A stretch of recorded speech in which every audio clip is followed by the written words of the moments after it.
જય શ્રી કૃષ્ણ ભાવન બહેનો, સ્વાગત છે ફરીથી તમારું એકવાર આપણી ચેનલ મિનેશભાઈસ કિચન. આજે આપણે બનાવવાના છીએ ફ્લાવર બટાકાનું શાક. ફ્લાવર બટાકાનું શાક તમે દાળ ભાત સાથે બી ખાઈ શકો છો, રોટલી, નાન, પૂરી, જેની સાથે ખાવું હોય તેની સાથે તમે ખાઈ શકો છો. તો ચાલો બનાવીએ મસ્ત મજાનું ફ્લાવર બટાકાનું શાક. આપણા ફુલેવર બટાકાના શાક માટે આપણે લીધું છે એક મસ્ત મજાનું ફ્લાવર. તેના કટકા કરીને આપણે એને પાણીમાં ધોઈ કાઢ્યું છે. આપણે 2 મીડિયમ સાઇઝના બટાકા લઈશું, તેને બી કાપીને પાણીમાં સાફ કરી દેવાનું છે. પાણી નિતારી દેવાનું છે બંનેમાંથી. ફ્લાવર બટાકાના શાક બનાવવા માટે આપણે લઈ લીધું છે એક પેનમાં થોડું તેલ. હવે એની અંદર આપણે નાખીશું થોડું જીરું,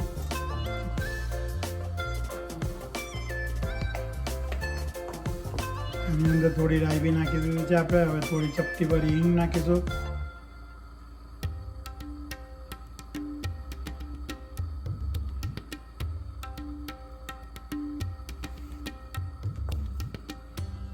હવે એની અંદર આપણે બટાકા નાખી દઈએ.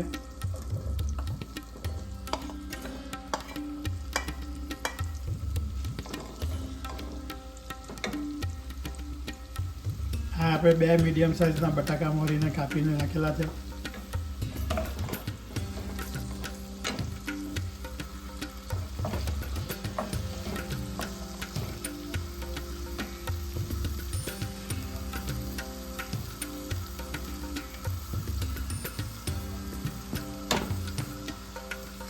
એની અંદર હવે ફ્લાવર નાખી દઈશું. આપણે ફ્લાવરને કાપી કરેલું છે ફાઈન. બહુ નાનું બી નથી કર્યું ને બહુ મોટા ચંક બી નથી રાખ્યા.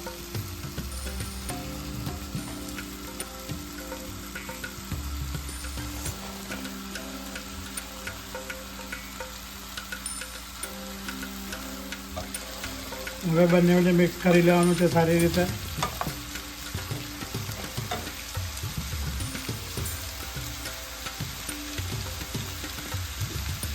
એની અંદર આપણે રાખીશું ગ્રીન ચીલી પેસ્ટ. તમારી પાસે ફ્રેશ ગ્રીન ચીલી હોય તો કાપીને નાખી શકો છો. હવે આપણે નાખીશું એની અંદર જિંજર પેસ્ટ,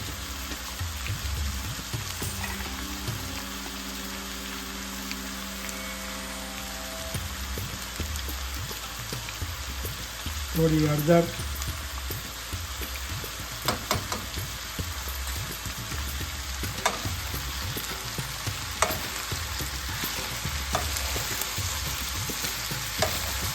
થોડું હલાવી લેવાનું છે.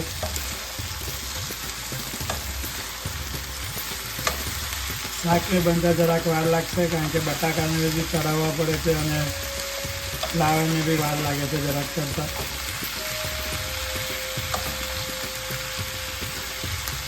તમે કુકરમાં બનાવો તો આ જલ્દી થઈ જાય છે,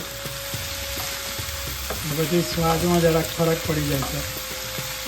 આ રીતે બનાવેલા શાકમાં સ્વાદ જરાક જુદો જ હોય છે.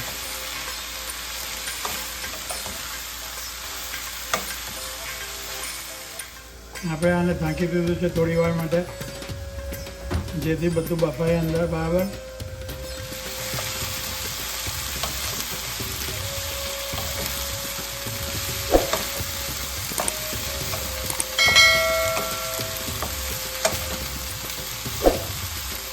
આપણે 4-1 મિનિટ માટે શાકને થવા દીધું ઢાંકું ઢાંકીને.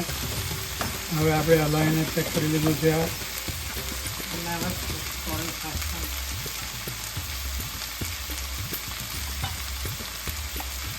હવે આપણે આમાં સ્વાદ અનુસાર મીઠું નાખીશું.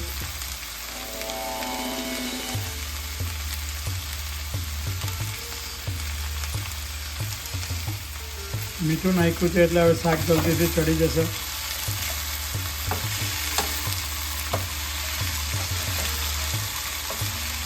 હલાવ્યા કરવાનું છે તો ચોંટી નહીં જાય નીચે.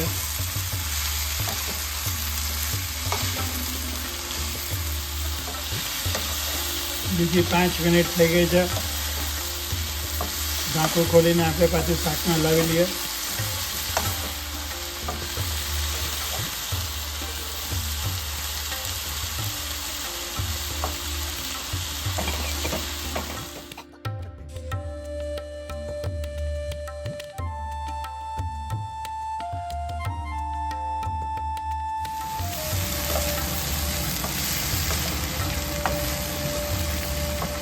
આપણી પાસે એક ટામેટું હતું ફ્રીજમાં કાપેલું, તો આપણે નાખી દીધું છે આમાં. એમ તો તમારે નાખવાની જરૂર નથી, એટલે આપણે નાખી દીધું છે તો વપરાઈ જાય. હવે આપણે આમાં ધાણા જીરું નાખીશું 1 ટેબલસ્પૂન.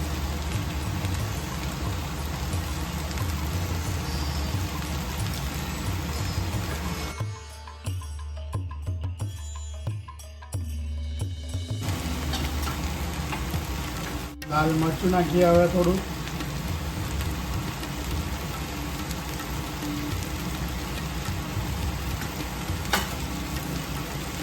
હવે બધી વસ્તુને મિક્સ કરી લો બરાબર.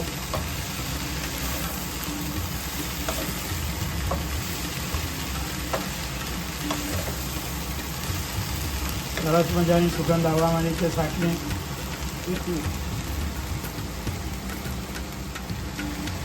થોડો કિચન કિંગ મસાલો નાખ્યો છે સ્વાદને વધારે બનાવવા માટે. આપણું શાક ઓલમોસ્ટ રેડી છે. હવે આની અંદર આપણે થોડું લીંબુનું પાણી ઉમેરીશું અને હલાવીને પછી થોડી વારમાં આપણે એની અંદર થોડી ખાંડ નાખીશું, એટલે આપણું શાક રેડી થઈ જશે.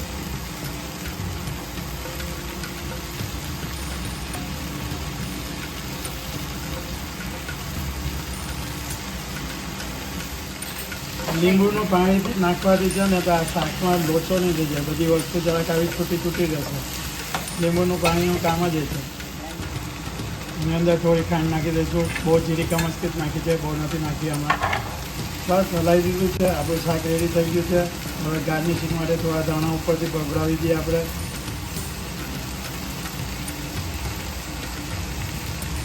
દાણા તો દરેક શાકની ઉપર નાખીએ જ છે આપણે. બસ આ રીતે આપણું બને છે ફ્લાવર બટાકાનું શાક. આની અંદર થોડા ટામેટા નાખ્યા છે, તે ઓપ્શનલ છે, નાખવાનું કામ નથી આમ તો. આવી રીતે મિક્સ કરી લો અને તમે ખાઈ શકો છો દાળ ભાત સાથે, રોટલી સાથે, પરાઠા સાથે, નાન સાથે, જેની સાથે ખાવું હોય જેની સાથે આ શાક ખાઓ. આની અંદર થોડું જો તમે દહીં નાખો ને તો શાકમાં 4 ચાંદ લાગી જાય છે સ્વાદમાં. તમારે નાખવું હોય તો પછીથી દહીં નાખીને આને ખાઈ શકો છો.